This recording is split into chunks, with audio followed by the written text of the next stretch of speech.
aspectos positivos, o lo que vendría a ser el reconocimiento del Señor a esa iglesia. Y leemos la primera parte del versículo 19. Dice, yo conozco tus obras y amor y fe y servicio y tu paciencia. Hasta ahí nada más leemos.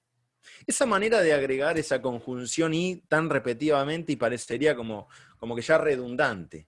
Era habitual. ¿Pero para qué? Para poder concentrar la atención en cada uno de esos puntos. Denotaba que había un gran reconocimiento en cada uno de ellos. Nos habla de obra, nos habla de amor, nos habla de fe, de servicio, de paciencia. ¿Te suena? El Señor estaba reconociendo que en esa iglesia se poseía y se practicaba diversos aspectos del fruto del Espíritu Santo. Y el orden en ese reconocimiento, como está puesto acá, que esta iglesia poseía y que practicaba esos aspectos, no era casualidad como estaba escrito. Uno es consecuencia del otro. Yo, como le digo a los chicos o a los jóvenes, cuando estamos hablando de cosas de la Biblia, en chiste uno dice, mirá qué casualidad, le decía yo, cómo está escrito esto, o cómo lo puso ahí. Siempre lo digo en broma, porque ya los chicos ya me conocen. Nada es casualidad, y mucho menos esto. El orden de en ese reconocimiento se une, uno es consecuencia del otro, no es casual ese orden. Las obras, primero, las obras de la iglesia eran motivadas por el amor, que a su vez, ese amor es originado por la fe, pero esa fe se está dinamizando, se está moviendo, se está poniendo en práctica en el servicio. Es lo que dice Santiago 2, a partir del versículo 14 de Santiago 2. Dice que la fe sin obras es muerta. Y por lo último dice, y todo lo anterior se está ejecutando con paciencia. Es un gran cuadro y muy digno de ser imitado por cada uno de nosotros y por nuestra iglesia, por mi iglesia. Que el Señor le estaba reconociendo que el fruto del Espíritu, gran cantidad de características estaban puestas en obra y que estaban ejecutando de manera correcta. Y la segunda parte de este reconocimiento, o de este punto positivo, está en la segunda parte del versículo 19. Y que tus obras postreras, dice, son más que las primeras. Que tus obras postreras son más que las primeras. La segunda frase del reconocimiento de la parte positiva es aún mejor, porque los hermanos de Tiatira habían ido a más en cuanto a las cosas que hacían para Dios. Los hermanos de esa iglesia llevaban un trabajo que aumentaba en lugar de disminuir. Tristes ejemplos que podemos ver hoy muchas veces en muchas iglesias, que se arranca con muchísima fuerza y que después decae. Y que si no le vas poniendo un poquito de chimichurri, como decimos, se empieza a decaer. Esta frase era lo contrario, que esa iglesia iba a más en cuanto a las cosas que estaban haciendo para su Dios. Aspectos positivos muy buenos y muy completos. Hablamos ahora de los puntos negativos. Versículo 20, leemos. Pero tengo unas pocas cosas contra ti, que toleras que esa mujer Jezabel, que se dice profetiza, enseñe y seduzca a mis siervos a fornicar y a comer cosas sacrificadas a los ídolos. Existía un caso, ustedes vienen de estudiar la anterior iglesia, Pérgamo, ¿no? Como recién decía que se equivocaba Juan. Vienen de estudiar a Pérgamo. En el mensaje anterior había un caso similar, porque estaban dando lugar a doctrinas de nicolaitas, a cuestiones de Baal, etcétera, todas esas cosas que venían. Pero la diferencia era que en la iglesia de Pérgamo, a diferencia con la de Tiatira ya estaba adentro, pero la de Pérgamo eran de afuera. O sea, las bombas estas que estaban recibiendo esa iglesia venían de afuera. En el caso de esto, es un caso que ya estaba adentro, ya había ganado lugar adentro de su iglesia. Por eso te utiliza esa palabra toleras, que está expresando una acción continua, o sea, estás en esa. Y toleras, que es lo contrario a aborrecer, que en unas cartas anteriores también el Señor hablaba de que había cosas que se aborrecían y que Él estaba de acuerdo. En este caso estaban tolerando, al contrario, algo que no estaba bien, pero dentro de la iglesia. Ahora, en cuanto a Jezabel, es difícil quizás saber con exactitud si estaba hablando de una mujer de manera literal, o si era alegóricamente a una práctica que había de manera grupal, o si era un ejemplo como se estaba refiriendo a la Jezabel, esposa de Acab, que había estado en los tiempos antiguos, donde había sido le había complicado tanto las cosas al profeta Elías, ¿sí? O estaba simbolizando a una era o a un momento apóstata. En cualquiera de esos casos, lo cierto es que muchos coinciden en que se refiere simbólicamente a Babilonia, la gran ramera, ¿sí? Ese reino que comúnmente ofrecía diversos malos hábitos y pecados al pueblo de Dios, confundiendo y llevando o arrastrando a los que no tienen tristemente un simiente firme, no tenían los pies afirmados, ¿sí? Entonces acá toca un poquito este tema de la apostasía, que en pocas palabras, como sabemos, es renunciar a las creencias o a la fe. Nada más actual, ¿sí? Que podemos estar viendo dentro de una iglesia de casi, que ya han pasado, o un mensaje que ha pasado más de 2000 años, tan actual, ¿sí? De cosas que vemos afuera y que de repente ya están adentro, tocando ya estos temas de apostasía, ¿sí? De empezar a renunciar a las cosas primordiales, a las doctrinas más importantes, a las doctrinas que Dios nos dejó, a las enseñanzas que tenemos que tener claro. Pero lo particular es que seducía, decía. Y esa es una palabra no menor, ¿sí? Porque muchas veces creemos que con la apostasía, cuando hablamos de la apostasía, cuando se habla de la apostasía, se habla de algo que un hermano que viene hace 1000 años, de repente dice no creo más en nada, y se fue, y empieza a creer en otra cosa. Pero cuando te habla de términos como seducía, en las veces que se utiliza la palabra apostasía, siempre habla de maneras sutiles, ¿sí? Entonces lo que nosotros tenemos que tener en cuenta es que muchas veces cuando la apostasía gana lugar, cuando la apostasía empieza a invadir lugares, cuando se empieza a renunciar a las creencias o a la fe y se empieza a dejar un poco de lado, siempre es de manera sutil. Y nunca, o prácticamente es mucho más difícil que pase de un hermano que de la nada se pase de vereda lisa y llanamente. Generalmente es un hermano que hace muchas cosas bien, pero por atrás dice otra que no, o no está cumpliendo por completamente todas las cosas, ¿sí? Y es un ejemplo muy actual. Muchas veces somos cristianos y hacemos el 90% bien. Y hay un 10% que lo venimos arrastrando hace rato, que no es tan grave, consideramos, que creemos que no es tan renunciar a la creencia, tan renunciar a la fe. Pero lo cierto es que acá enumera, en este versículo que estábamos leyendo recién, que está dentro y que está convalidándose con los que están ahí y nombra pecados en lo que ha arrastrado. Y los leemos. Y decía que se dice profetiza, enseñe, seduzca a mis siervos a fornicar y a comer cosas sacrificadas a los ídolos. Primero de los pecados que acá te nombra y te deja bien claro, se dice profetiza.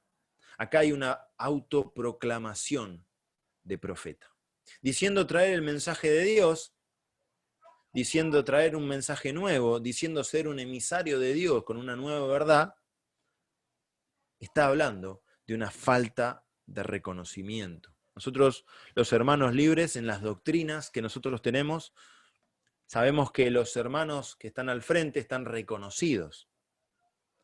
No existe otro método. Es el reconocimiento de la Grey. La Grey, el cuerpo de esa iglesia, lo reconoce y lo pone en ese lugar de autoridad. Acá se autoproclamaba. Primer mensaje que acá se está dando. Primer aspecto negativo y enseñanza para nosotros. Autoproclamaba profeta. Segundo, decía, pretendía, porque decía, enseñaba. Pretendía ser maestra también, enseñando a los siervos de Dios, como dice en la palabra original, enseñando a los siervos dedicados a Dios, dice. Y acá nos está hablando de una rebelión que había en la mujer. Una rebelión, una posición y un lugar que la doctrina de Cristo nos dijo claro. Pretendía ser maestra. Tercer punto, decía que seducía a los siervos a fornicar y comer cosas dedicadas a la idolatría. Nos habla que estaba confundiendo y estaba desviando de manera sutil. Cometer fornicación de manera espiritual o de manera física, como pueda ser, es desviar por una falsa religión, por una falsa creencia. Y comer cosas dedicadas. Había en esos tiempos los animales que eran sacrificados, en muchos casos eran cuerpos sin vida que habían sido dedicados a un ídolo, a la idolatría. Esos animales se vendían en un mercado un poco más oscuro, como quien dice, pero que los hermanos de las iglesias deberían distinguirse de ese lugar, porque esas eran prácticas mundanas o prácticas satánicas. Había sido un animal dedicado a un ídolo. Confundía y desviaba de manera sutil. Habían tolerado dentro, ya había sido adentro de la iglesia, a una mujer que había llevado mensaje que no venía de Cristo, se autoproclamaba profeta, pretendía ser maestra, seducía a los siervos de a poquito, de manera sutil, los desviaba con cosas que por ahí no pasaba nada, decían. Aspectos negativos o las cosas a cambiar. Tercer punto, en el orden de lo que habíamos hecho, así no nos extendemos mucho, versículo 21 al 23, hablamos de una aplicación práctica. Luego de entender y de comprender los aspectos positivos o los que se resaltaban como reconocimiento del Señor, estaban los aspectos negativos, pero luego venía una aplicación práctica para poder hacer algo. Versículo 21 al 23. Y le he dado tiempo para que se arrepienta, pero no quiere arrepentirse de su fornicación. He aquí, yo la arrojo en cama y en gran tribulación a los que con ella adulteran, si no se arrepienten de las obras de ella. Y a sus hijos heriré de muerte, y todas las iglesias sabrán que yo soy el que escudriña la mente y el corazón, y os daré a cada uno según vuestras obras. Primero, nos habla de que hay un llamado a arrepentirse y a cambiar esa conducta. Y luego hay una consecuencia y un resultado. En el versículo 21 dice, le he dado tiempo para que se arrepienta, pero no quiere. Una muestra más de la gracia de Dios. Y esa misma muestra es la que tiene Dios y el Señor con cada uno de nosotros cuando hay una actividad, cuando hay una manera de manejarse que no es la que Dios nos pide. Le he dado tiempo para que se arrepienta, pero no puede. Pero no quiere, dice, arrepentir. Parece que Jezabel se mostraba incorregible, ¿sí? Y ojo que esto que estaba diciendo, no se lo estaba diciendo a la iglesia, el mensaje, le he dado. Le he dado, le está hablando a la persona, ¿eh? Solamente a la persona. Ahora vamos a ver que el problema en rendir o en cambiar una actitud siempre va a ser personal. Versículo 22 al 23 nos habla de la ejecución o del resultado de esa amenaza. Nos habla de lo que puede llegar a pasar en el no arrepentirse y en el cambiar nuestra actitud ante una situación que no tenemos que hacer. Y luego sí notamos que ese castigo, nos damos cuenta, que recae en tres personas o en tres grupos. Primero habla en lo personal, le habla a Jezabel, a lo que era el cerebro principal de todo esto. Luego habla a los que cayeron con ella. Y luego habla de la descendencia de ella. Nos habla de que hay una consecuencia a mediano o corto plazo, porque a lo sumo estamos hablando de una descendencia, a los hijos hablaba. Nos habla de una consecuencia a mediano o corto plazo si decidimos hacer caso omiso a lo que Dios nos está diciendo de corregir. Muchas veces creemos que nuestras acciones o nuestros actos no influyen, pero sí lo hacen, ¿eh? Y daña mucho a nuestro entorno, mucho. Por supuesto, como decimos siempre, una mala acción nuestra no determina nuestro futuro, pero sí, muchas veces lo condiciona si no reaccionamos a tiempo. ¿Sí? No nos puede condicionar lo que vamos a hacer de acá en adelante. No nos va a determinar eso. Pero sí nos puede condicionar si no lo hacemos, si no volanteamos, como decimos con los chicos, en el momento que tenemos que darlo. Versículo 23, la última parte, dice, y el corazón, y os daré a cada uno según vuestras obras.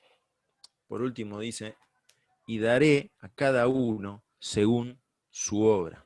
Nos habla otra vez de que el juicio de Dios siempre es individual o personal. La responsabilidad siempre es personal. Siempre es personal. Hablamos de aspectos positivos, hablamos de aspectos negativos, hablamos de una aplicación en la cual hay un llamado a arrepentirse y cambiar esa conducta, hay una consecuencia o hay un resultado. Y por último hablamos de ese consejo de Dios, o ese consejo del Señor, versículos 24 al 29, donde el 24 al 25 solamente dice, pero a vosotros y a los demás que están en Tiatira, a cuantos no tienen esa doctrina y no han conocido lo que ellos llaman las profundidades de Satanás, yo os digo, no impondré otra carga, pero lo que tenéis, retenedlo hasta que yo venga. Nos habla de una exhortación, ojo, nos habla de un consejo, como decimos con el brazo, con la mano en el hombro. Ojo, a los que todavía no fueron contaminados, a los que retienen firmemente la enseñanza o la doctrina de Cristo y perseveran, dicen, sus obras hasta su vuelta, estamos hablando de la segunda venida, ese va a ser el que vencerá y triunfará.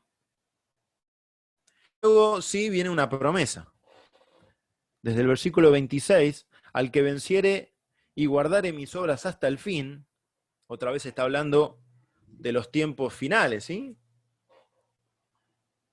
Yo le daré autoridad sobre las naciones y las regirá con vara de hierro y serán quebradas como vaso de alfarero. Como yo también la he recibido de mi Padre y le daré la estrella de la mañana, el que tiene oído oiga lo que el Espíritu dice a las iglesias. En cuanto a lo que dice que le daré la estrella de la mañana, según muchos, refiere a lo que es la gloria de los redimidos del reino mesiánico, ¿sí? O sea, en los últimos tiempos, en el reino final de nuestro Dios. Nos habla de esa victoria. Lógicamente que el mensaje está referido a toda la iglesia. Lógicamente que sí. Por eso lo está haciendo de esta manera toda la iglesia en Tiatira, ¿sí?